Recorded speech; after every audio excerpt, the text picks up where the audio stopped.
Alors, coucou, c'est Triclo, on est parti pour une deuxième vidéo sur Homefront, qui est vraiment un jeu sympathique, mais vraiment, vraiment, il est très, très, très sympathique.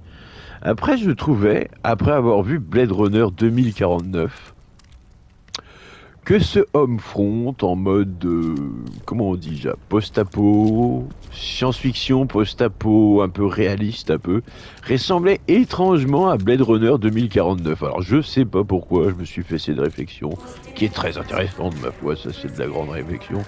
Avec ces voix en japonais qui parlent comme ça, je sais pas si c'est des voix coréennes ou je sais pas quoi. Alors je sais pas s'ils ont pris des vrais doubleurs coréens pour faire les voix coréennes. Après tout, ça aurait été un peu idiot de prendre des voix chinoises. Mais bon, voilà, c'était des réflexions que je me fais comme ça. Blade Runner 2049, c'est un des derniers beaux films que j'ai vu. Je l'ai trouvé magnifique ce film. Vraiment, Denis Villeneuve, quand il veut, il fait vraiment pas de la daube, quoi. J'avais bien aimé son film avec les extraterrestres aussi chelous, qui ressemblaient à des gros blacks avec plein de méduses, là. Vraiment, vraiment, c'était sympa, avec la nana qui arrivait à voir à l'envers du temps. Vraiment, alors Denis Villeneuve, vraiment, un révolutionnaire qui a inspiré beaucoup de monde, mais qui a sûrement été un peu inspiré par ce Homefront, hein, franchement. Regardez bien de Blade Runner 2049 après avoir joué à ce jeu, ou l'inverse.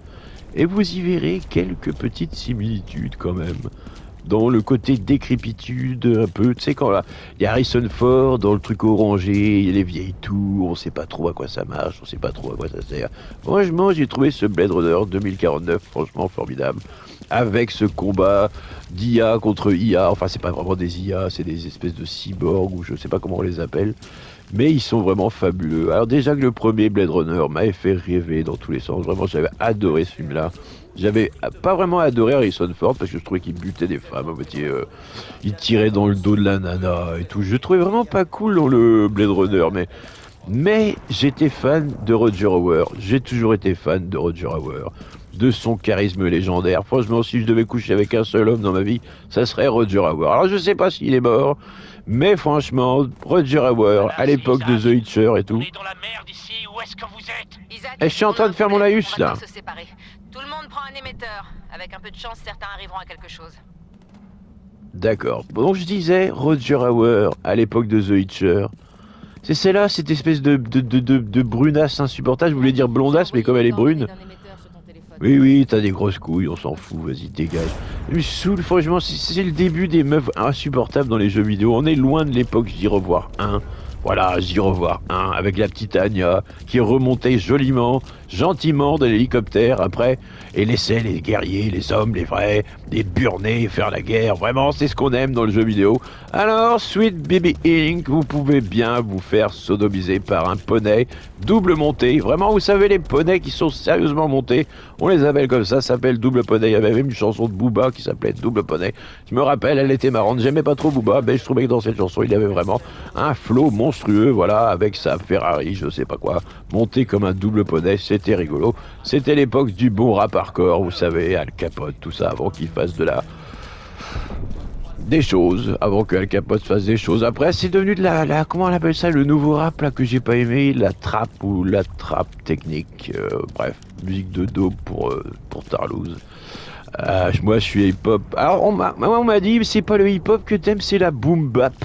Ouais, j'ai dit là quoi là? Mais tu me saoules avec ta boom bap. Moi, ce que j'aime, c'est le hip-hop quoi. Je suis fan de Blade Runner et de hip-hop quoi, pas de boom bap. Ah, mais non, tu comprends pas. Alors, je vais tuer cette sentinelle là. Eh oui, mais vous savez, les fans de rap, c'est des gars très compliqués. Ils savent les petites nuances qu'il y a dans les caisses claires, dans les snars, tout ça. Il y a plus de drill, voilà, il y a la drill aussi, ça c'est un autre truc. Alors, j'avais pas capté ça non plus. Il y a vraiment trop de trucs à capter, mais... Ah, bon. Bon, bah, c'est pas grave. Alors, je vous fais des bisous. J'ai eu une blessure grave. Là, je pense que je vais abandonner le gameplay. De toute façon, c'était... Bon. C'était sympa. Comment dire... à la prochaine, passez une bonne journée, amusez-vous bien. Euh, Non, pas de blague sur Pornhub, c'est bon. On va pas passer dans la rubrique animalière tous les jours. Alors je vous dis au revoir. Putain, c'était nul comme fin, hein, franchement, bidon. Faut que je refasse.